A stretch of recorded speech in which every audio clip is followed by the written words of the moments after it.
ওই যে বুড়িমা আমার নবীর রাস্তায় কাটা বিছে রাখত। মায়ার নবী ফজরের সময় মসজিদে যাওয়ার সময় কাটাগুলি হাত দিয়ে সরায় সরায় নবী মসজিদে যাইতেন।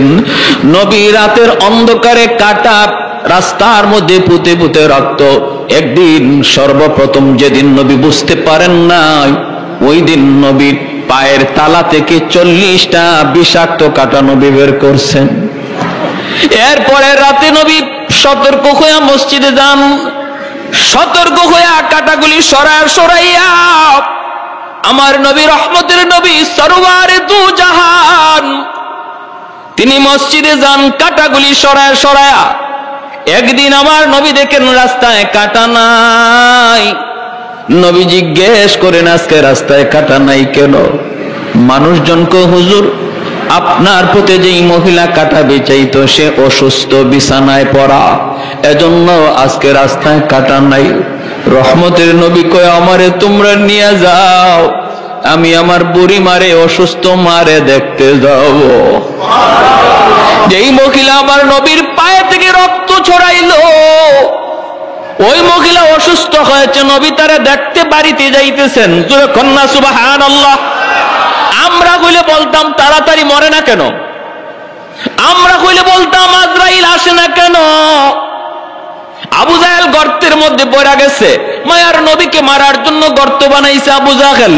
এই গর্তে আবু জাহেল লোক পাঠাইছে, কয় যা যায় আমার ভাতিজা মুহাম্মদ রে বল তোমার চাচা আবু জাহেল অসুস্থ, বিছানায় পড়া। জানি আমার ভাতিজা অসুস্থতার খবর পাইলে পরে বন্ধু চিনে না, দুশ্মন চিনে না। দুশ্মন যদি অসুস্থ হয় ভাতিজা দেখতে যায়, তোমরা যা একটু বলো আমি অসুস্থ, ভাতিজা আমারে দেখতে আসবে। জীবনের শেষ চেষ্টাটা করে দেখি ভাতিজার কোনো ক্ষতি করা যায় কিনা। জীবনে বহু চেষ্টা করছি, ভাতিজার ক্ষতি করতে পারি নাই। মরবার আগে দেখি ভাতিজার কোনো ক্ষতি করা যায় কিনা। দরজার সামনে আবু জাহেল একটা গর্ত বানাইছে, বিশাল গর্ত। এই গর্তটা চাটাই দিয়ে ঘুরে রাখছে। আল্লাহর নবী তারে দেখতে আসবেন, আমার নবী তিনি জানবেন না। আর পা দেওয়া মাত্রই নবী গর্তে চলে যাবেন। উপর থেকে আবু জাহেল লোকগুলি নিয়ে নবীকে মাটি দিয়ে ফেলবে। নাউজুবিল্লাহ, জোরে কর। এত বড় চক্রান্ত, নবীকে জিন্দা কবর দিয়া দিতে চায় আবু জাহেলে। আল্লাহ নবীর কাছে আবু জাহেলের লোকগুলি গেছে, যায় বলতেছে মুহাম্মদ তোমার চাচা আবু জাহেল খুব অসুস্থ। সারা জীবন দুশ্মনী করছে না নবীর সাথে, যেই মাত্র অসুস্থ বলছে আল্লাহ নবী বলতেছেন তাই নাকি, আমার চাচা অসুস্থ, আমাকে নিয়ে চলো। কি ভাই, এত বড় দুশ্মন অসুস্থ, আল্লাহ নবী বলে আমাকে নিয়ে চলো, আমার চাচারে দেখতে যাব। যে নবী আবু জাহেলের কাছে প্রায় 4000 বার দিনের দাওয়াত দিয়েছেন, এরপরও কপালে হেদায়েত নাই। কপালে কি নাই? হেদায়েত নাই। আমার হাতের মুঠে কি আছে মুহাম্মদ যদি বলতে পারো কালেমা পড়ে ফেলবো। আল্লাহ নবীকে আমি বলবো না, তোমার হাতের ভিতরে যা আছে এটাই বলে দিবে। আবু জাহেল কই এটা আবার কি কও? বলে হ্যাঁ এটাই কই। হয়তো ক দেখো, বলো তো বলাও তো, কও তো কেমনে কেউ আইবা। আল্লাহ নবী বলে বলো। বলা মাত্রই হাতের ভিতরে পাথরের কণা যে আসছিল, ওই কণা থেকে কালেমার আওয়াজ বের হয়ে গেছে। আবু জাহেল এইভাবে নিক্ষেপ করেছে পাথরের কণাগুলি, সর। আমার হাতের ভিতরে তাই কেউ মুহাম্মদের নাম কয়। পাথরে আবু জাহেল চিনল না, পাথরের কণাগুলি চিনল। ঠিক কিনা জোরে বলেন? হাতের ভিতরে পাথরের কণা নবীকে চিনল, আবু জাহেল চিনল না। ওই আবু জাহেল যখন গর্ত বানায়া মানুষগুলোরে পাঠায় দিল, আল্লাহর নবী বলেন আমাকে নিয়ে চলো, আমি চাচাকে দেখতে যাব। ভাইরা আমার, আল্লাহ নবী রওনা দিয়া দিলেন। এইদিকে নবী তো জানেন না, আমার নবীকে আল্লাহ পাক জিব্রাইল পাঠাইয়া জানায়া দিলেন। আল্লাহ পাক বলেন জিব্রাইল আমার বন্ধু তো জানে না আবু জাহেল যে অসুস্থ নয়, অসুস্থ মানুষের ভান ধরে বিছানায় পড়ছে, গর্ত বানায় রাখছে দরজার সামনে, এই খবর তো আমার বন্ধু জানে না। ও জিব্রাইল তাড়াতাড়ি যায় আমার বন্ধুকে যায় বলো সামনে যেন আর কদম না দেয়, যদি সামনে কদম দেয় তাহলে কিন্তু গর্তের ভিতরে পড়ে যাবে। আল্লাহর নবী আর কিছুক্ষণ হাঁটলে পরেই তিনি গর্তে পড়ে যাইতেন। এমনি জিব্রাইলে আমিন আয়েশা বলতেছে মায়ার নবী গো আর সামনে কদম দিবেন না গো নবী, আপনার চাচা আবু জাহেল অসুস্থ নয়, অসুস্থ মানুষের ভান ধরছে।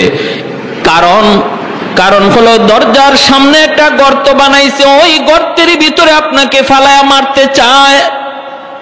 আল্লাহ নবীর সাথে সাথে দাঁড়ায় গেলেন, রিটার্ন নবী চলে যাইতেছেন। জিব্রাইল কানে কানে বলে দিছে নবী দেখছে, লোকগুলি দেখে নাই। ওরা বলতেছে বাতিজা মুহাম্মদ তুমি কি যাবা না? নবী বলেন আমি যাব না, তোমরা যাও। ওরা কয় হায় হায় আসলো দেখলাম, এখন আবার জায়গা, কারণ কি? এই ফাঁকে আমার নবীরে জানাইছেন কে? আর একটু জোরে বলেন কে? আবু জাহেল নবীরে মারতে চাবে আর আল্লাহ বসে বসে দেখবে? আর একটু জোরে বলেন দেখবে নাকি? আমার নবীর কোনো ক্ষতি হবে আর মালিক চায় চায় দেখবে? এটা হতে পারে না, কারণ একজন আর একজনের বন্ধু, ঠিক কিনা জোরে বলেন? বন্ধু বিপদে পড়লে আরেক বন্ধু জান ধরে দেয়। এজন্য আল্লাহ পাক রব্বুল আলামিন কয় বন্ধু বডিগার্ড তোমার লাগবে না, সাহাবীর বডিগার্ড লাগবে না, ডানে লোক লাগবে না, বামে লোক লাগবে না, দিনে পাহারাদার লাগবে না, রাতে পাহারাদার লাগবে না। আল্লাহু ইয়াসিমুকা মিনান নাস। ও বন্ধু আমি আল্লাহ ঘোষণা দিলাম, ডানো আমি আল্লাহ তোমার সামনে, আমি আল্লাহ পিছনেও আমি আল্লাহ তোমার সামনে, ডান দিকেও আমি তোমার সামনে, বাম দিকেও আমি আল্লাহ তোমার সামনে, উপরেও আমি আল্লাহ তোমার সামনে। বন্ধু আমি নিজেই তোমার পাহারাদার। এজন্য আল্লাহ পাক জানায় দিলেন, জিব্রাইল আমিন যেই মাত্র আমার নবীকে খবর দিলেন নবী আর সামনে যান না। মায়ার নবী রিটার্ন চলে আইতেছেন। লোকগুলা যায় বলতেছেন নেতা, ও নেতা আর ঘুমায় থাকা লাগবে না, উঠে যাও, বাতিজা তোমার আসে নাই। আবু জাহেল লাভ দিয়া বিছানা থেকে উঠছে। কসকি বলে আসছিল ভালোই, কে কি কইলো কাউরে দেখলামও না, আবার চলে যাইতেছে। আবু জাহেল বিছানা থেকে ওইটা কয় কই আমার বাতিজা কই? কইয়া দরজা দিয়া লাভ দিছে, দৌড় দিছে। এই দৌড় দিতে যায় ওর নিজের খবর নাই, নিজে যে গর্ত বানায় রাখছে এই গর্তে নিজে যায় পড়ছে। যেই গর্ত আমার নবীর জন্য বানাইছিল এই গর্তে কে পড়ছে? আবু জাহেল। কে পড়ছে? আবু জাহেল যেই মাত্র গর্তের ভিতরে পড়লো, আল্লাহ পাক গর্তকে ডাক দেয়া কয় এরে গর্ত তোর পেটে এইবার কে ঢুকছে? কয় আল্লাহ তোমার দুশমন, তোমার বন্ধুর দুশমন। আল্লাহ কয় এরে গর্ত তুই গর্ত আরো বেশি করে গভীর হইয়া যা, এরে যদ্দূর নিচে নিতে পারস ল। এখন আবু জাহেল খালি নিচে যায়। লোকজনরে ডাক দিছে আমারে তুল, আমারে তুল, আমারে উঠা। আবু জাহেল হাত বাড়াইছে, লাগাল পায় না। আবু জাহেল কই মুই ফালা, মুই চং ফালা, কয় চংও লাগাল পায় না। রশি ফালা, রশি তো লাগাল পায় না। এইবার আবু জাহেল নিচ থেকে কয় আমি বুঝে ফেলেছি গন্ডগোল কোন জায়গায়। আমি তো এত বড় গর্ত বানাই নাই, আমার বাতিজারে মারার জন্য আমি এত গভীর গর্ত বানাই নাই রে। আমি তো ফরার পরে বুঝতেছি আমি কই ঢুকছি। অতএব আমাকে এখান থেকে তোরা কেউ তুলতে পারবে না। আমাকে যদি আজকে উঠাইতে হয়, তুলতে হয়, আমার বাতিজা মুহাম্মদ লাগবে। কেমন চিনাটা চিন্ত বুঝে না বুঝায়। তোরা একটু যা আমার বাতিজা মুহাম্মদ রে যা বল আমি গর্তে পড়া গেছি, তোলার জন্য সহযোগিতা লাগবে। লোকগুলা দৌড়ে আমার নবী, রহমতের নবী, মায়ার নবী, খুলুকে আযীমের অধিকারী নবী, উত্তম চরিত্রের অধিকারী নবীর দরবারে লোকগুলা হাজির। হাজির হয়ে বলতেছে, মুহাম্মদ তোমার চাচা আবু জাহেল। নবী বলতেছে, আমার চাচা আবু জাহেল কি হইছে? কয় গর্তের ভিতরে পড়ে গেছে, এখন তো তারে আমরা তুলতে পারি না, রশি দিয়েও লাগাল পাই না, চং লাগাও লাগাল পাই না, এখন তো তোলবার কোনো উপায় দেখি না। আমাদেরকে পাঠাইছে তোমাকে নেওয়ার জন্য, তুমি না গেলে বুঝি তারে তোলা সম্ভব হবে না। আল্লাহর নবী ভালো করে জানেন এই গর্তটা বানাইছিল নবীকে মারার জন্য। এটা জানার পরেও আমার মায়ার নবী, খুলুক আজিমের অধিকারী নবী কয়, আমাকে নিয়ে চলো, আমার চাচারে গর্ত থেকে তুলতে আমি নবী সাহায্য করব। আল্লাহু আকবার। এ ভাই, আমরা হইলে বলতাম কি, গর্তে পড়ছে তো ভালো হয়েছে, এখন উপর থেকে মাটি দিয়া কবর দিয়া ফেলো, বলতাম না? ও গর্তে গেছে তো ভালোই হয়েছে, ওর আরো আগেই গর্তে যাওয়ার প্রয়োজন ছিল। কিন্তু মায়ার নবী, দয়ার নবী তখনও কোনো অভিযোগ করেন না। আমার নবী তখনও বলেন না আমি কেন যাব, এই গর্ত তো আমার জন্য বানাইছিল, এমন কথাও রহমতের নবী বললেন না। এজন্য আল্লাহকে, বন্ধু এমন এক আখলাক আমি আল্লাহ তোমারে দিয়েছি, দুশ্মনের জন্য তুমি রহমতের দোয়া করো, দুশ্মনের জন্য তুমি রহমতের দোয়া করো, ওই আখলাকটা আমি আল্লাহ তোমারে দিয়েছি। আল্লাহ নবী গর্তের কিনারায় আসলেন, আয়েশা নবী ডাক দিলেন, চাচা কেমন আছেন? আবু জাহেল গর্তের ভিতর থেকে বলতেছে, ভাতিজা আমি কেমন আছি তুমি তো দেখতেছ, তুমি তো নিজেই দেখতেছ, চাচা খবর কি, ঘটনা কি? আবু জাহেল কয়, বাবারে ঘটনা তো তুমি সব জানো, তোমারে তোমার আল্লাহ জানায় দিছে। এ ভাতিজা মুহাম্মদ, বিশ্বাস কর বাবা, কসম করে বলি আমি এত গভীর গর্ত তোমার জন্য বানাই নাই। আমি পড়ার পরে, আমি গর্তে পড়ার পরে দেখতেছি যে গভীর, এত গভীর আমি করি নাই। আমার হাতে লাগাল পায় না, চঙে লাগাল পায় না, রশি দিয়া লাগাল পায় না। অতএব ভাতিজা আমার বুঝতে বাকি নাই গন্ডগোল আসমানে লাগছে। আগুন লাগায়া দিছি আমি আসমানে, পানি দেয় যদি জমিনে, কোনোদিন আগুন নিভবে না। ভাতিজা মুহাম্মদ, ও মুহাম্মদ একটু তোলো বাবা, তুমি যদি হাত না বাড়াও আমাকে কেউ গভীর গর্ত থেকে তুলতে পারবে না। আল্লাহর নবী তখন বলতেছেন, চাচা গো, 4000-এর বেশি বার আপনার কাছে দাওয়াত লইয়া গেছি, মাথায় পর্যন্ত আঘাত করে রক্ত ঝরাইছেন, এরপর আমি দাওয়াত দেওয়া বন্ধ করি নাই। ও চাচা, জীবনের শেষ সময় গর্তের উপর থেকে তুমি অন্তত বলো, এতটুকু যখন বুঝলা আমি হাত না বাড়াইলে তুমি উঠতে পারবা না, এতটুকু যখন বুঝছো বাকিটা তুমি বুঝো না কেন? আবু জাহেল কয়, বাবারে বাকিটাও বুঝবো, আগে উপরে তুলো। বাকিটাও হবে, আগে উপরে তুলো। আল্লাহর নবী কয়, তুমি ওয়াদা করো, ওয়াদা করো। আবু জাহেল গর্তের ভিতর থেকে বলতেছে, আমি ওয়াদা করলাম এইবার আমার রহমতের নবী, মায়ার নবী তার নবুয়তি হাত মুবারক বাড়ায় দিছেন। আল্লাহ পাক ডাক দেয়া কয়, রে গর্ত, এইবার তোর দিকে আমার মায়ার নবীর নবুয়তি হাত, রহমতের হাত চলে এসেছে। আমার নবীর বরকতি হাত যেখানে লাগে সেখানেই বরকতের ছোঁয়া লেগে যায়। তোর দিকে আমার বন্ধুর বরকতি হাত বাড়ায় দিছে রে গর্ত, আর আবু জাহেল রে নিচে লাগবি না, উপরে উঠে আমার বন্ধুর হাতের সাথে হাত মিলায় দে।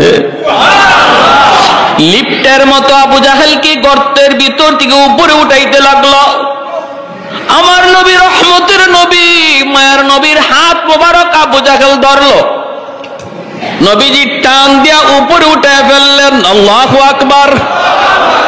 এইবার নবী বলতেছেন, চাচা গো এবার বলুন, কালেমা পড়ুন, কালেমা পড়ুন। আবু জাহেল তখন বলতেছে, ভাতিজারি তুমি যে এত বড় জাদুকর আমি আগে জানি না। নাউজুবিল্লাহ। আরো আস্তে, আর একটু জোরে, আর একটু জোরে, নাউজুবিল্লাহ। তুমি যে এত বড় জাদুকর এটা আমি আগে জানি না। আল্লাহ নবী বলতেছেন, চাচা বুচি কপালে তোমার হেদায়েত নাই। ইন্নাকা লা তাহদি মান আহবাবতা ওয়ালাকিন্নাল্লাহা ইয়াহদি মান ইয়াশা। আল্লাহ বলে, বন্ধু তুমি যারে চাও তারে তুমি হেদায়েত দিতে পারবা না, হেদায়েত দেওয়ার মালিক হলাম আমি আল্লাহ। হেদায়েত দেওয়ার মালিক কে? আর একটু জোরে বলেন কে? তার জন্যই মায়ার নবীর সবচেয়ে মায়ার চাচার নাম হলো আবু তালিব। আবু জাহেল কিন্তু নবীর এত মায়ার চাচা না, আবু জাহেল নবীর আপন চাচাও না। আমার নবীর আপন চাচা হলো আবু লাহাব, নবীর আপন চাচা হলো আবু তালিব, নবীর আপন চাচা হলেন হযরত আব্বাস রাদিয়াল্লাহু আনহু। আবু তালিব নবীর উপরে ঈমান আনে নাই, কিন্তু আমার নবীকে এত মায়া করছেন, যত জীবন আবু তালিব জীবিত ছিলেন আমার নবীর গায়ে টুকা দেওয়ার মতো সাহস বেঈমান করে না, এত আদর করছেন। শিয়াবে আবি তালিব 2 বছরের জন্য আমার নবী নবীর পরিবারকে কারাগারে বন্দী করে রাখলো ওরা, মক্কার কাফিররা।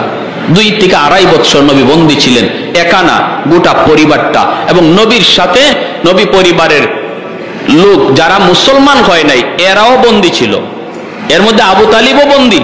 অথচ আবু তালিব কিন্তু মুসলমান হন নাই, কিন্তু নবীর সঙ্গ দেওয়ার কারণে, নবীর পক্ষে থাকার কারণে এরা আল্লাহ নবীর চাচা আবু তালিব সহ কারাগারে বন্দী করে ফেললো, একটা জায়গা অবরোধ করে ফেললো, বাহির থেকে খানা পানি কিছুই দেয় না। 1 বছর নয় 2 বছর 2.5 বছর পর্যন্ত চলে গেছে। শিশু বাচ্চারা কান্নায় অস্থির হয়ে যাইত, মার বুকের দুধটা পর্যন্ত শুকায় গেছে। ওই অবস্থায় আমার নবী রহমতের নবী বলেন, ওই কারাগারে আমি নবী গাছের পাতাও খাইছি। এত যন্ত্রণা, এত যন্ত্রণা। রাতের অন্ধকারে আমার পায়ের নিচে নরম কি যেন একটা জিনিস পড়ছে, পেটের ক্ষুধায় যন্ত্রণায় সাহাবীরা রে, ওই দিন আমি পায়ের নিচ থেকে উঠায়া কি খাইছিলাম পেটের ক্ষুধায় আমি নবী আজও জানি না, আজও আমি জানি না ওই দিন কি খাইছিলাম।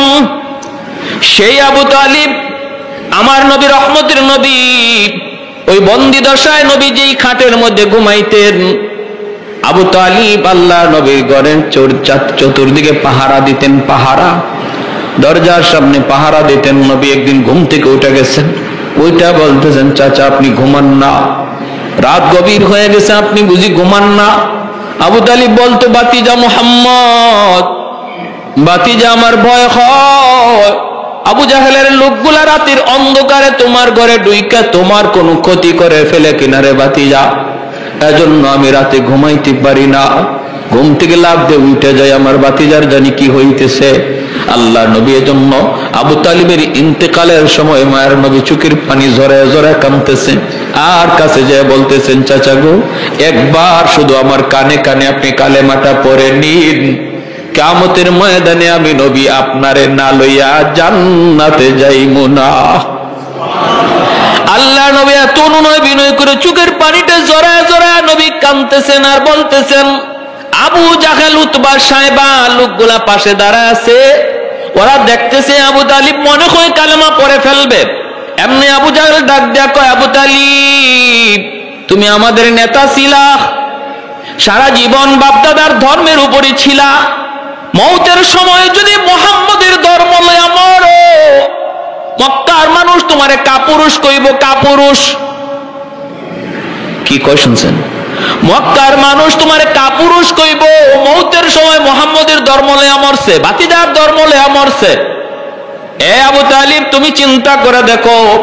এইভাবে যখন বলছে আমার নবী রহমতের নবীকে, আবু তালিব বলতেছে, বাতিজা আমি ভালো করে জানি রে বাতিজা, তুমি সত্য, তুমি নবী সত্য, তোমার ধর্ম সত্য, এরপরও পারলাম না আমি, মৃত্যুর পর ওরা আমাকে অপবাদ দিবে। এভাবে ঈমান ছাড়াই তার ইন্তেকাল হলো। নবী চোখের পানিটা জড়ায় জড়ায় কাঁদতেছেন।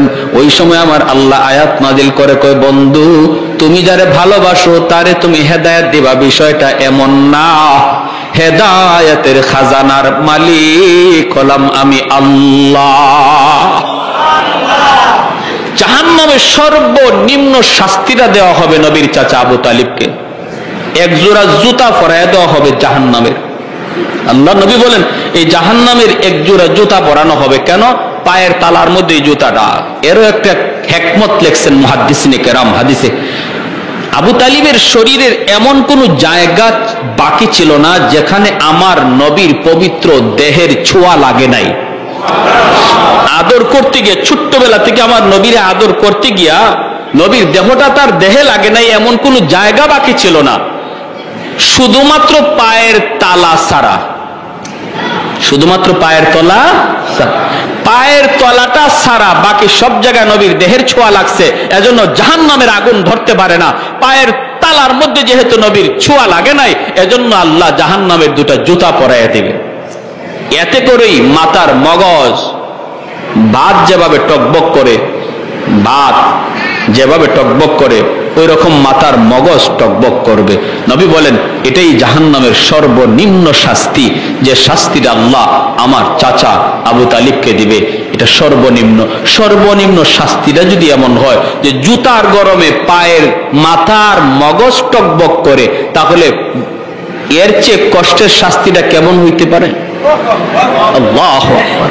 আল্লাহ তুমি আমাদেরকে জাহান্নামের আযাব থেকে বাঁচাও, আল্লাহ হেফাজত করো। সবাই বলে আমিন। ওয়া ইন্নাকা লাআলা খুলুকিন আযীম।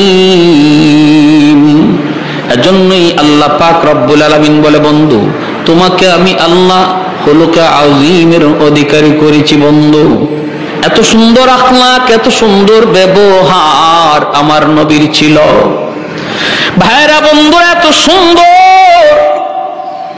কেন সুন্দর হবে না? কারণ তিনি কুল কায়নাতের মধ্যে শ্রেষ্ঠ। যেই নবীর আগমনের উসিলায় আল্লাহ কায়নাতকে সাজাইছে, যেরকম সুবহানাল্লাহ। আসমান আল্লাহ সাজাইছে নবীর কারণে, জমিন আল্লাহ সাজাইছে নবীর কারণে, আমাকে আপনাকে সাজায় রাখছে আল্লাহ নবীর কারণে, যেরকম না সুবহানাল্লাহ। ভাইরা বন্ধু এজন্য নবী দুনিয়াতে আগমনের বহু আগেই আল্লাহ পাক আসমানি কিতাবগুলার ভিতরে আমার নবীর আগমনের খবর আল্লাহ দেয়া দিছে রে বন্ধু। আল্লাহ পাক রব্বুল আলামিন বলতেছে মুহাম্মাদুর রাসূলুল্লাহ ওয়াল্লাযীনা মাহু আশিদ্দাউ আলাল কুফফার রুহামাউ বাইনাহুম তারাহুম রুকআন সুজদান ইয়াবতাগুনা ফাদলাম মিনাল্লাহি ওয়া রিদওয়ানা সীমাহুম ফি উজুহিহিম মিন আতারিস সুজুদ যালিকা মাসালুহুম ফিত তাওরাতি ওয়া মাসালুহুম ফিল ইনজিল। তাওরাত কিতাবের ভিতরে আমার নবীর আলোচনা আছে নি না নাই? ইনজিল কিতাবের মধ্যে আছে নি না নাই? এজন্য তাওরাত কিতাবের 400 জন পণ্ডিত, তাওরাত কিতাবের 400 জন পণ্ডিত ইয়ামেনের বাদশা তুব্বাই আউয়াল হিময়ারি, ওই বাদশার দরবারে তাওরাত কিতাবের 400 আলিম তারা থাকেন। তারা বাদশাকে জানাইছে, বাদশা আমরা তো এখন তাওরাত কিতাব মানতেছি, আখিরি জামানায় একজন নবী আগমন করবে, ওই নবীর কাছে আল্লাহ পাঠাইবে কোরআন, আর নবীর আগমনের জন্ম হবে মক্কার জমিন, নবী হিজরত করে যাবেন মদিনাতুল মুনাওয়ারায়। তাওরাত কিতাবের ভিতরে আমরা সব পেয়েছি। এইবার ইয়ামেনের বাদশা তুব্বাই আউয়াল হিময়ারি কয়, আমার মন চায় মক্কা দেখবো, মদিনা দেখবো, তোমরা আমাকে একটু মক্কা দেখাইবানি। এই বইলা 400 জন আলেমকে সাথে লইয়া ইয়ামেনের বাদশা তুব্বাই আউয়াল হিময়ারি আমার নবীর জন্মের 1000 বছর আগে, আল্লাহু আকবার জোরে বলেন, ইতিহাস প্রসিদ্ধ এক ইতিহাসের কিতাব আল বেদায়া ওয়ান নেহায়া, এই কিতাবের ভিতরে ঘটনা এনেছেন নবীর সম্মানের কথা। কি বলবো, আমার নবীর জন্মের আগের শানের কথাটা শুধু শুনেন, মনোযোগ দিয়া শুনেন। মানুষের সম্মান শুরু হয় জন্মের পর, মানুষের জীবনী আলোচনা হয় জন্মের পর, আর আমার আপনার নবীর জীবনী শুরু হয়ে গেছে জন্মের বহু বহু আগে। আল্লাহু আকবার। ইয়ামেনের বাদশা কয় আমি মক্কায় যাব, 400 জন আলেম সঙ্গে লইয়া, বিশাল সৈন্যবহর সাথে লইয়া তারা মক্কার ভিতরে ঢুকতে যাবে। মক্কার ভিতরে মাত্র ঢুকতে যাবে রে ভাই, ইয়ামেনের বাদশা দেখে মক্কার কোনো মানুষ তারে স্বাগতম জানাইতে বের হয় না। বাদশার মাইন্ডে বড় লাগলো, বাদশা বড় মাইন্ডে লাগলো। বাদশা আলেমদেরকে বলতেছে, ঘটনা কি? এত ভাবে জানাইলাম, এত নিউজ দিলাম, আমি মক্কা আসতেছি। তখনকার সময়ের সবচেয়ে ক্ষমতাধর বাদশা, এত বড় বিশাল বহর, মক্কার মানুষ বুঝি নাই, কেউ আমাকে সম্মান জানাইতে বের হয় না। 400 জন আলেম তখন বলতেছে, বাদশা জাহাপনা, মক্কার মানুষের কাছে একটা ঘর আছে, যেই ঘরের নাম হলো বাইতুল্লাহ, খানায়ে কাবা। ওই ঘরটা হলো পৃথিবীর সবচেয়ে সম্মানী ঘর। এই ঘরের সম্মান তাদের কাছে সবচেয়ে বড়। এজন্য এই ঘরকে পিছনে রেখে এরা কারো সম্মানে মক্কা থেকে বের হয় না, কারণ ঘরের চেয়ে সম্মানী এখনো কেউ দুনিয়াতে আল্লাহ পাঠায় নাই। অতএব আল্লাহর ঘরকে রেখে কারো সম্মানে ওরা মক্কা থেকে বের হয় না। তুব্বায়ে আউয়াল হিমিয়ারি কয়, আমার মাইন্ডে লাগলো, তাহলে আমি এই ঘর রাখবো না, যেই ঘর আমার সম্মানে বাধা হয়ে দাঁড়ালো। এসে গেল মক্কায় বাইতুল্লাহর ঘরে, আল্লাহর ঘরখানায় কাবার সামনে। 400 জন আলেম বাধা দেয়, ও বাদশা জাহাপনা, সব জায়গায় আঙ্গুল দিও না, সব জায়গায় তুমি বিয়াদবি কইরো না। সব বিয়াদবি আল্লাহ সইতে পারে, আল্লাহর ঘরের সাথে বিয়াদবি আল্লাহ সইতে পারে না। সব বিয়াদবি আল্লাহ সইতে পারে, কিন্তু আল্লাহ তার বন্ধুর সাথে বিয়াদবি সইতে পারে না। আওয়াজ দেয়া বলেন ঠিক কিনা? এজন্য নবীর সাথে যারা এই বিয়াদবি করেছে, নবীর যুগে প্রত্যেকটা বিয়াদবরে আল্লাহ ধরছে। আল্লাহ তো, আমি আল্লাহ আমার কথা সইতে পারবো, আমার বন্ধুরে গালি দিলে আমি সইতে পারি না। আর নবী কয়, আমি নবী আমার গালি সইতে পারি, আমার আল্লাহরে গালি দিলে আমি নবী সইতে পারি না। বন্ধু বন্ধুর জন্য কতটা পাগল! বাইতুল্লাহ হাত দিয়া দিবে ভাঙার জন্য 400 জন আলেম বাধা দেয়। এরপরও তুব্বায়ে আউয়াল হিমিয়ারি বাধা মানতে রাজি না, হাতটা দিয়ে দেয়। আলেম ওলামারা বাধা দেয়, বাধা মানে না। যেই মাত্র হাতটা আল্লাহর ঘরে মাত্র লাগাইলো ভাঙ্গার নিয়তে, সাথে সাথে নাক মুখ দিয়া রক্ত বের হওয়া শুরু হলো, ফিনকে দিয়া রক্ত বের হওয়া শুরু হলো। বাদশার সাথে সাথে যেই জায়গায় দাঁড়ানো ছিল, জায়গার মধ্যেই দাঁতি লেগে গেল, মরে যাবে রক্ত বন্ধ হয় না। এইবার আলেমরা বলতেছে, বাদশাহ বারবার বলেছিলাম বেয়াদবি সব জায়গায় আল্লাহ সহ্য করে না, কেন তুমি এমনটা করতে গেলা? বাদশাহ তখন কয়, আমি মাপ চাইগো, আমাকে মাফ করো, আমি বুঝি নাই। কয়, আল্লাহর ঘর ধরে আবার তুমি মাপ চাও?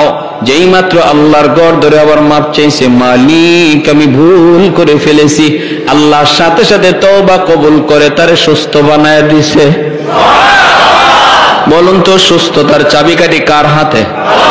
আরো জোরে বলেন না, কার হাতে? এই ইয়াকিন আছে তো? সাবধান, এটা মনে রাখবেন না, ওই জায়গার পানি গায়ে লাগাইলে সুস্থ হয়ে যাবেন, অমুকে ফু দিলে পরে আপনি সুস্থ হয়ে যাবেন, এই ধরনের ইয়াকিন রাখা যাবে না। সুস্থতার মালিক কে? আল্লাহ। এখন বাদশাহ কয়, যেই ঘরে এত দামি ঘর, এই ঘরে আমি একটা খেদমত করব। তারা কয়, কি খেদমত? কয়, আমি আল্লাহর ঘরের গিলাফ লাগাইয়া দিব।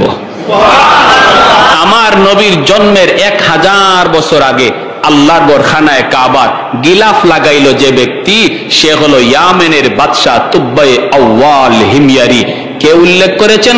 প্রসিদ্ধ ইতিহাসবিদ আল বিদায়া ওয়ান নিহায়া কিতাবের ভিতরে।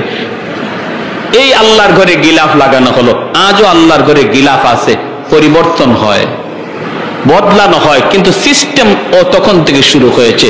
এরপরে উলামায়ে কেরাম বলতেছে, আর একটু সফর করবেন? আর একটু সফর করব, আমি মক্কার আশপাশ দেখবো। ঘুরতেছে একটা রাস্তা, কিনারা একটা রাস্তা দিয়ে তারা হাঁটতেছে। এইবার রাস্তাটা যাওয়া মাত্রই দেখা যায় 400 জন আলেম একজন আরেকজনকে লক্ষ্য করে বলতেছে, দোস্ত, রাস্তার কন্ডিশন দেখে মনে হয় এই রাস্তাটা বুঝি আমরা ভালো করে চিনি। রাস্তার বিবরণ তাওরাত কিতাবের মধ্যে এসেছে। কোন রাস্তা? কয়, নবীজি যেই রাত্রে মক্কা থেকে মদিনায় হিজরত করবেন যেই রাস্তা দিয়া, এই রাস্তাটা কেমন হবে, কন্ডিশন কেমন হবে, ওই রাস্তার বিবরণ আল্লাহ তাওরাত কিতাবে উল্লেখ করেছেন। শুধু আমার নবীর কথা তাওরাতে না, নবী যে রাস্তা দিয়া হিজরত করে মদিনায় যাবেন ওই রাস্তাটা কেমন হবে এই কথাগুলিও আল্লাহ তাওরাত কিতাবে উল্লেখ করেছে। 400 জন আলেম একজন আরেকজন কয়, দোস্ত এ দোস্ত একটু দেখ, তাকায় দেখ কিতাবের সাথে মিলে কিনা। কয় 100% মিলে গেছে, এই সেই রাস্তা, হিজরতের রাস্তা। কয় তাহলে আর থামা যাবে না, চলতে থাকো, মদিনা পর্যন্ত আমরা যাব। তখন তো মদিনায় কোনো ঘর নাই, বাড়ি নাই, মদিনায় কোনো ঘর নাই, বাড়ি নাই, কিন্তু তারা বলতেছে আমরা মদিনা পর্যন্ত যাব। কারণ মদিনা কোন জায়গাটা হবে, ওই জায়গার আবহাওয়া কেমন হবে, এই জায়গার এলাকাটা কেমন হবে আল্লাহ তাও তাওরাত কিতাবে উল্লেখ করেছেন। অতএব আমরা মাটি দেখলে বুঝে ফেলবো এটাই হবে সোনার মদিনা। যাইতেছেন সোনার মদিনায় যাইয়াই 400 জন তাওরাতের আলেম ডানে বামে তাকায়, পাহাড় পর্বত দেখে জমিনের পরীক্ষা করে সবাই শুকরিয়া তান আল্লাহর কদমে সেজদায় পড়ে গেছে। বাদশা বলতেছে, উলামায়ে কেরাম আমাকে একটু খুলে বলো না কি হয়েছে। কয় শুকরান শুকরান, আলহামদুলিল্লাহ আমরা মদিনাতুল মুনাওয়ারার সংবাদ পেয়ে গেছি, সন্ধান পেয়ে গেছি। কয় কোন জায়গা? কয় যেখানে আপনি আমি দাঁড়ায় আছি গো বাদশা, এই জায়গায় হবে সোনার মদিনা, যেখানে আখিরি নবী চিরনিদ্রায় শুয়ে থাকবেন। মক্কার আপন মানুষগুলি নবীকে মক্কায় থাকতে দিবে না, রক্তের মানুষগুলো আমার নবীকে পিটায় রক্তাক্ত করবে। সেই নবী চোখের পানি মুইসা মুইসা মদিনার দিকে হিজরত করবে, আর এই হবে সেই সোনার মদিনা। এখানেই বসতি গড়ে উঠবে, এখানেই নবী শুয়ে থাকবে। এই কথা বলা মাত্র উলামায়ে কেরাম কান্দে আর কয়, বাদশা যাহাবো না, আপনি আপনার ইয়ামিন চলে যান, আপনার সৈন্য সামন্ত লয়ে আপনি ইয়ামিন চলে যান। কিন্তু আমরা সিদ্ধান্ত নিয়েছি মদিনার সংবাদ যেহেতু পেয়ে গেছি, সন্ধান যেহেতু পেয়ে গেছি, আমরা বাকি জীবন এই জায়গায় কাটায় দিব। এখানেই যেন আমাদের মরণ হয়, এখানেই যেন আমাদের কবর হয়, আমাদের কবরের পাশ দিয়ে যেন রহমতের নবী হাঁটা চলা করে, আমার নবী রহমতের নবীর পায়ের ধুলায় যেন আমরা কবরে শান্তি পাই। যেরকম সুবহানাল্লাহ। এ ভাই একটু মনোযোগ দিয়ে শুনো রে নবীর আশিক, একটু তোমার আমার নবীর শান মানের কথাগুলি একটু শোনো। আমি তো শুধু শানের কথাগুলা বলতেছি, আমার নবী এখনো আসেনি নাই দুনিয়ায়। দুনিয়া আসার আগে নবীর শান কি ছিল ওই কথাগুলি শুধু একটু বলতেছি, মনোযোগ দিয়ে শোনো। আজকে কার প্রেমে পাগল হয়েছো তুমি? কোন খেলোয়াড়ের প্রেমে পাগল হয়েছো? কোন মানুষের প্রেমে পাগল হয়েছো? পাগল যদি হওয়ার কথা, মহব্বত যদি তোমার করার কথা, ইশক ভালোবাসা যদি তোমার অন্তরে নেওয়ার কথা, তিনি হবেন তোমার নবী, তোমার কান্ডারি নবী, নবী মুহাম্মাদুর রাসূলুল্লাহ সাল্লাল্লাহু আলাইহি ওয়াসাল্লাম। উলামায়ে কেরাম কই, বাদশা আপনি চলে যান, আমরা ইয়ামেন ফিরে যাব না, আমরা মদিনাতে আমাদের কবর বানাতে চাই, মদিনা যেন আমাদের কবর হয়। বাদশা বলতেছে, আমারও তো মন চায় আমার কবরটাও মদিনায় হোক, কিন্তু আমি তো ইয়ামেনের বাদশা, আমি যদি বাদশাহী যদি আমাকে ছাড়তেও হয়, কাউকে বুঝাইতে হবে, কি করব? আমি ইয়ামেন চলে যাই, তোমরা এখানে থাকো, আমি তোমাদের জন্য 400টা ঘর বানিয়ে দিয়ে যাই। বাদশা 400 জন আলেমের জন্য 400টা ঘর বানিয়ে দিল। একটা ঘর বাদশা আলাদা করে বানাইতেছে মনের মাধুরী দিয়া, এত সুন্দর করে বাদশা একটা ঘর বানাইতেছে। 400 জন আলেম ডাক দিয়া কই, বাদশা যাবো না, এই ঘরটা তুমি কার জন্য বানাও? এই ঘর তুমি কার জন্য বানাও? বাদশা চোখের পানি মুছে আর কয়, আমার রহমতের নবী যখন মক্কা থেকে মদিনায় হিজরত করবে, মদিনায় তোর কোনো বাবা থাকবে না, তার কোনো ভাই বোন আপন বলতে কেউ থাকবে না, মদিনায় তার কোনো ঘর থাকবে না, বাড়ি থাকবে না। মায়ার নবীর জন্য আমি তার জন্মের 1000 বছর আগে মদিনায় ঘর বানায়া দিয়া গেলাম। যেন হিজরত করে আমার নবী মদিনা আসার পর কারো বাড়িতে যাইতে না হয়, কারো ঘরে ঢুকতে না হয়, নবী যেন নিজের ঘরে ঢুকতে পারে। এই ঘরটা মনের মাধুরী দিয়া বাদশা বানায় দেয়, আর ঘরটা তালা দিয়া চাবিটা আমির সাহেবের হাতে বুঝায় দেয়। বাদশা কান্দে, আমির সাহেব চাবিটা হাতে নেন, আপনার মৃত্যুর আগে আপনি আপনার চাবিটা আপনার ছেলেরে বুঝায় যাবেন, ছেলেরে বলবেন সে যেন তার ছেলের হাতে বুঝায় দিয়ে যায়, তারে বলবেন সে যেন বুঝায় যায়। এইভাবে এই চাবির প্রকৃত মালিক হলেন রহমতের নবী, মায়ার নবী। আর আমার একটা চিঠি, আমি চিঠিটাও দিয়া গেলাম, চিঠিটাও আমানত হিসাবে রাখবা, আমার নবীর হাতে যেন চিঠিটা যায় পৌঁছে। আমি সব চিঠি আর চাবি হাতে রাখলো।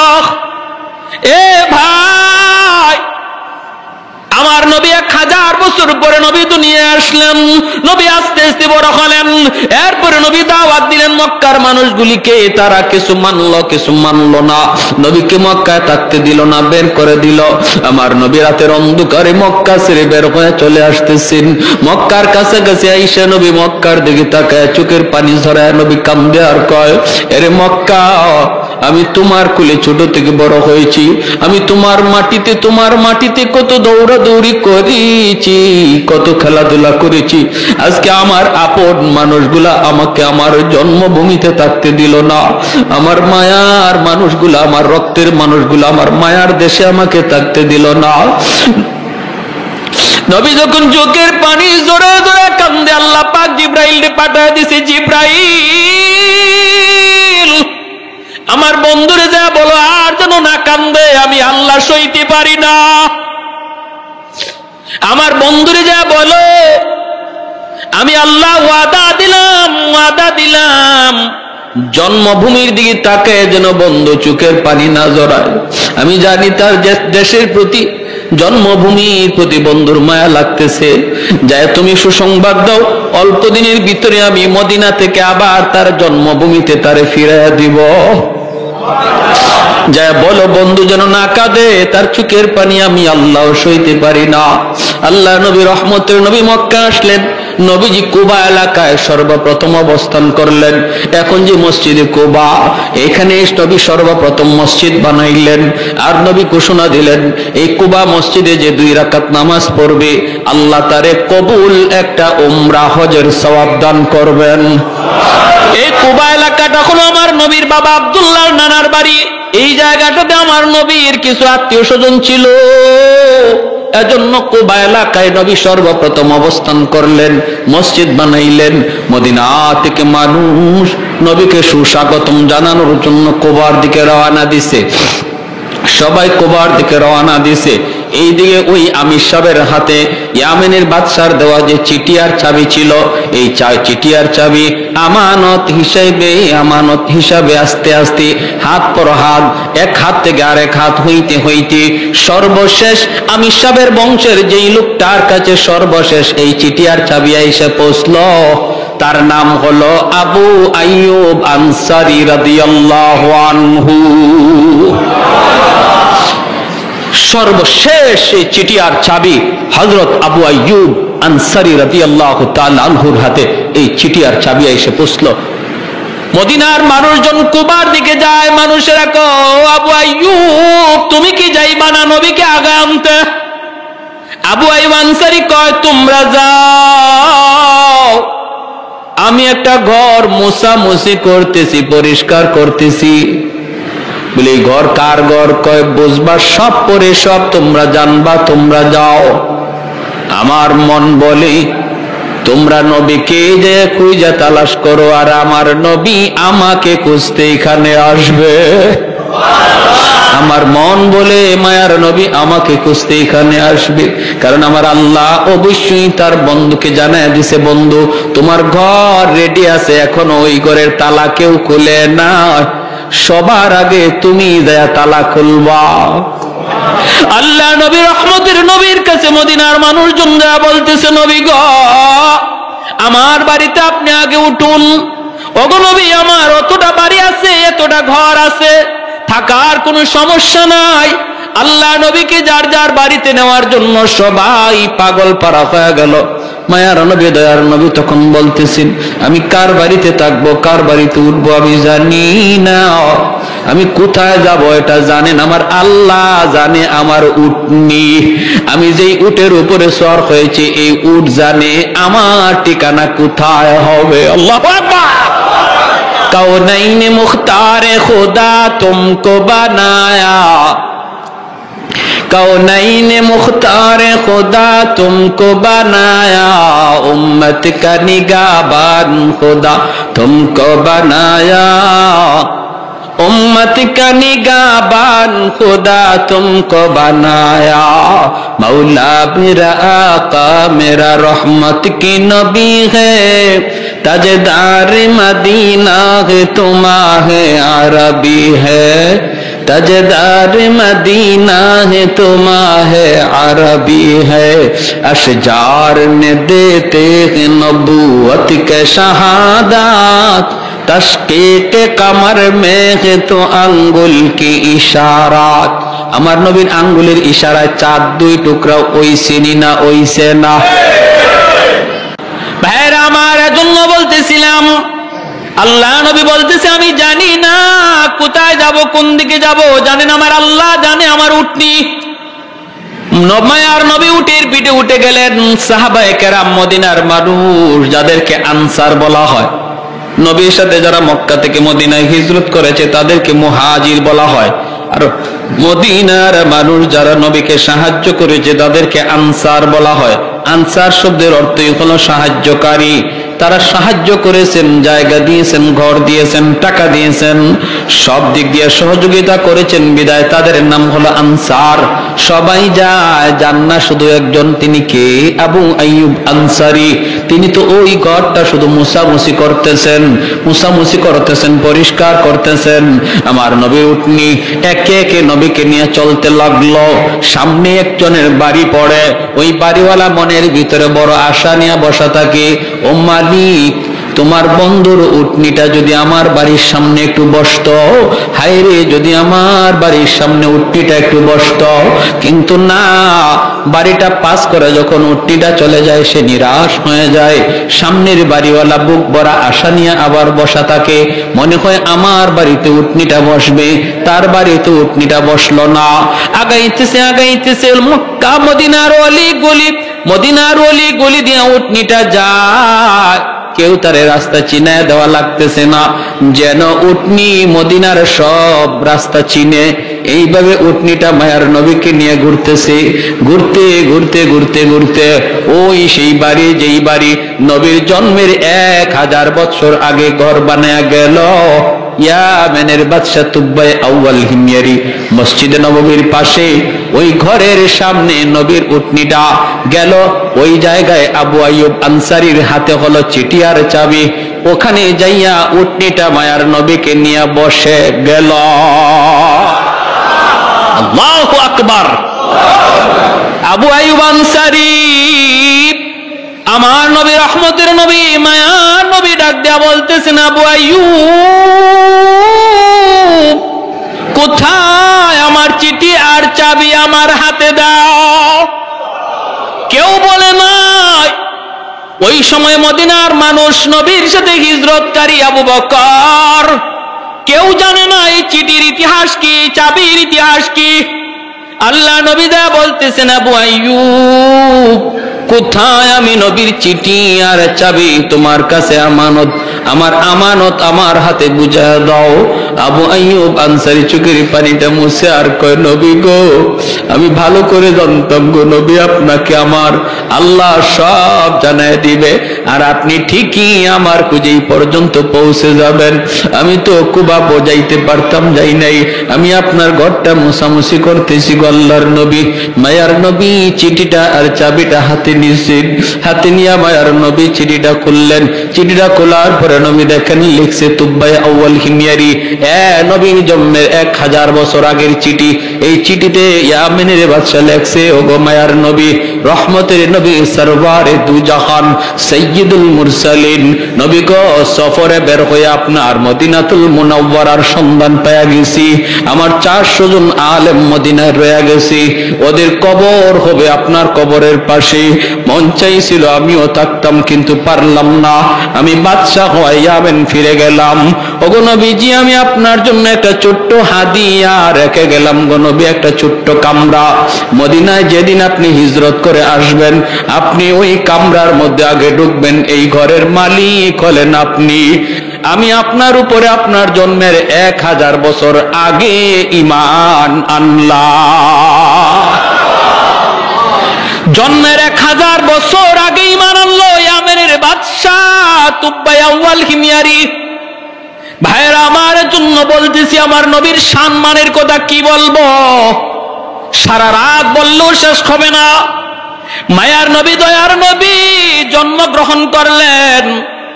নবী জন্মগ্রহণ করলেন, মক্কার পাশ থেকে মানুষজন, মহিলারা বাচ্চা নেওয়ার জন্য আসতেছে লাইন ধরে।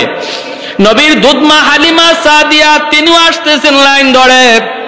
বান্ধবীদের সাথে হালিমা সাদিয়ার উটনিটা কোনোভাবেই সাথে পাল্লা দিয়া পারে না, কারণ হালিমা সাদিয়ার উটনিটা বড় দুর্বল।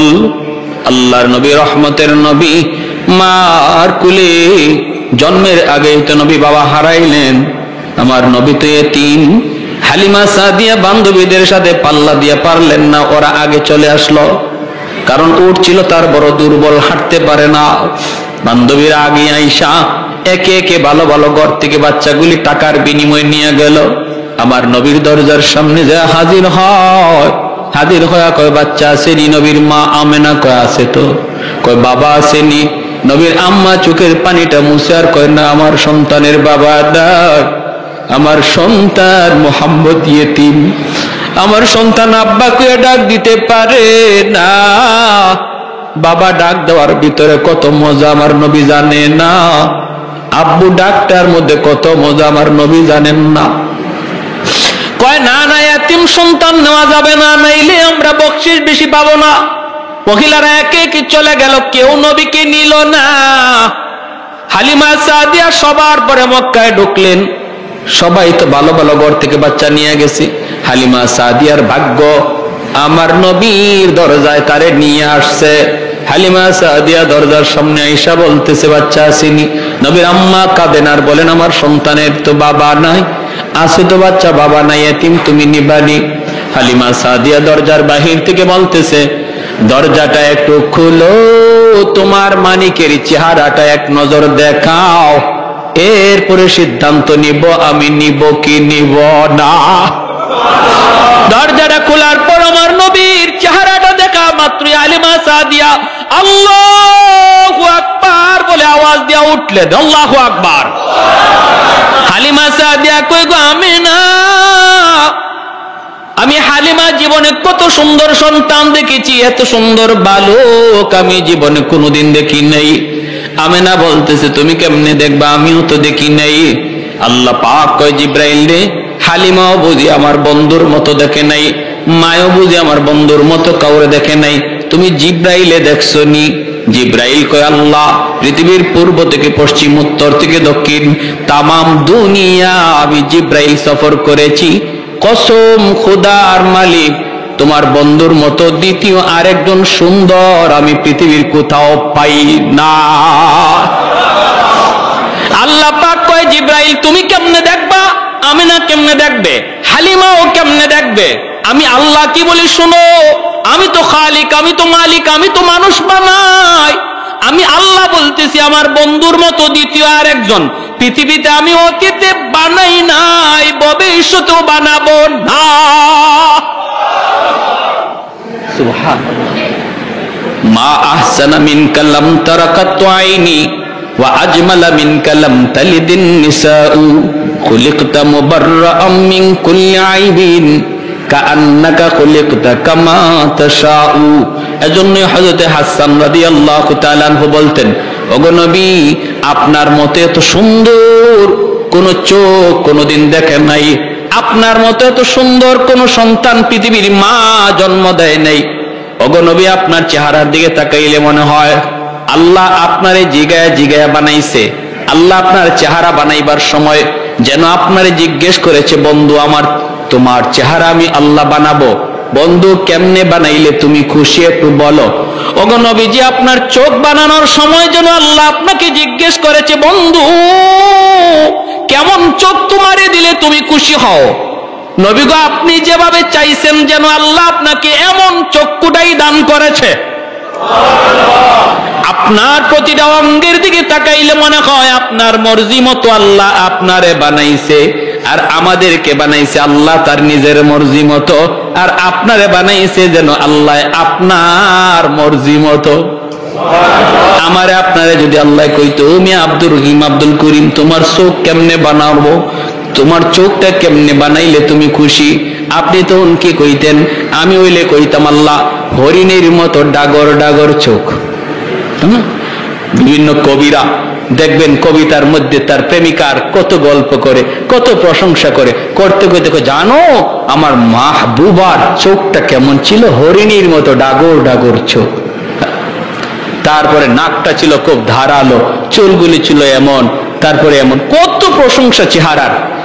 হযরত হাসান রাদিয়াল্লাহু তাআলা নবীজির একজন প্রসিদ্ধ সাহাবী, তিনি বহুত বড় কবি ছিলেন।